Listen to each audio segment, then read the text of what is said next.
There are many places in the fantasy world many of us dream of going, let's face it, because of the beautiful environment, the creatures, the people, weapons, but let's not forget the honeys. If you're a geek slash fangirl, you already know. But have you ever wanted to go into these worlds and live forever? In this video, I'm going to tell you mine, not anyone else's, but mine top 5 places I would love to go. But the trick is, most of these places are kind of dangerous and can probably kill me within a few days. And living there, you would have to know what you're doing. So in these 5 places, I'm going to pick my choices based on how I'm going to survive by rating them from 1 to 10. 1 being I wouldn't survive, and then 10 I would survive. So let's get started. Number 5, Harry Potter. If I could choose to create my own character for this video, I would choose to be in Hogwarts, probably in the Hufflepuff quarters, and just live my life as a normal student. Now, I don't know what will happen as a normal day student, but my chances of surviving that way would be probably about a 10, because again, I'll be have my own abilities, studying spells and whatnot. But let's say if I'm just a regular normal civilian living in a normal day life, but just the ability to study magic, my chances of surviving would be about a 7, because at the same time it's just normal day life, but just the ability to study magic and being able to wield stuff. Water bending, am I right? Number 4, Walking Dead. With zombies everywhere and everything pretty much free, who wouldn't want to live here? But then there's food, clean water, shelter, and all the other basic needs, and also a plan to get out of this.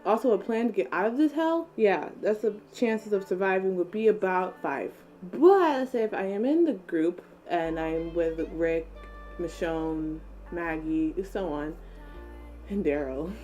Let's not forget Daryl. If I'm in that group, the chances of surviving would probably about a 6.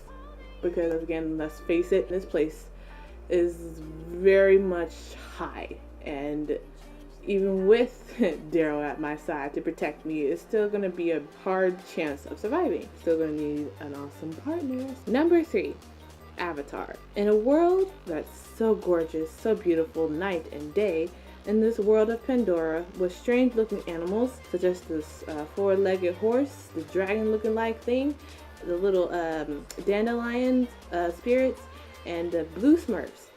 Who wouldn't want to live here? But if I'm just dropped in the middle of nowhere with no chances of even going into the towns or finding the people to help me, my chances of surviving would be about a 4. Let's just face it, this place is freaking scary. But if I am a scientist transferred into the machine and into my own avatar, and I'm in that little schooling of how to be a smurf, I don't remember what they were, then my chances of surviving will probably be about a 6. Because let's face it, I have the squad to protect me. The military bases ain't that bad. Number 2, Star Trek. In space with Captain Pierce or Captain Kirk, your choice. My preferred seasons are Next Generation. Yeah, I grew up with them, so I would choose to live in that world. Anyways, let's say, again, I'm just a regular crew member on a regular part of the ship. I can't even get to the captain's quarters, so chances of surviving will probably be about an 8.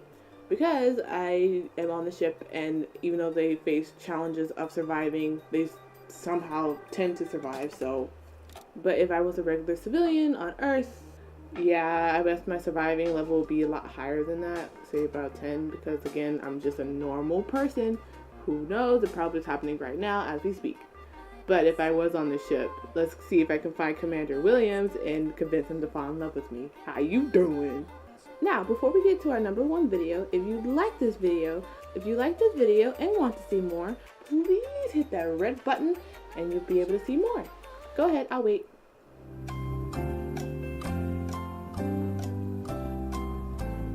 Did you press it? Thanks you so very, very, very much. Now let's get to number 1. The most amazing world of all time I would choose would be Lord of the Rings. Let's face it, living in Middle-earth would be 1000% amazing. It's so big, so broad, so beautiful. There's more higher chance of surviving in Middle-earth than Pandora, because at least you have a chance. In Pandora, you don't really seem like you have that chance with all those massive creatures and stuff. So anyway, Middle-earth I would choose because of the fact that if I am creating my own character, I would be an elf all day, every day. Let me just say that there. And if I'm part of the Fellowship of the Ring, there's not going to just be 9 of them, there's going to be 10, so more hands on deck. But if they do split off and go to their little separate groups, guess what group I'm picking? You know, Aragorn, Legolas, and Gimli. Yes, I will probably survive more highly with them because they are men, I am a woman, and they probably would protect me. And not to mention the fact that I would probably protect myself because well, elves are no weaklings. They know how to defend themselves with their bow and arrows. So I'll probably have my chances of surviving would probably about a 9. Now, on that note, if I'm by myself, dropped in the middle of the woods, and just my elf abilities and nothing to survive with, my chances of surviving will probably be about a 5 because of the fact I don't know what I'm doing, I have no help, and I'm probably going to need to learn how to survive in this world of Middle-earth if by chance I don't run into any big creatures. Yeah, I hope I don't. I don't want to survive. I want to live as much as possible. But if I am with Legolas, can we just get married right away though? Like break for real? I would not mind. Anyway, thank you so much for watching 5 Imagination World. I love to go. Thank you so much for watching. If you'd like to see more, like I said earlier, press that subscribe button and like this video. Love ya, and peace out.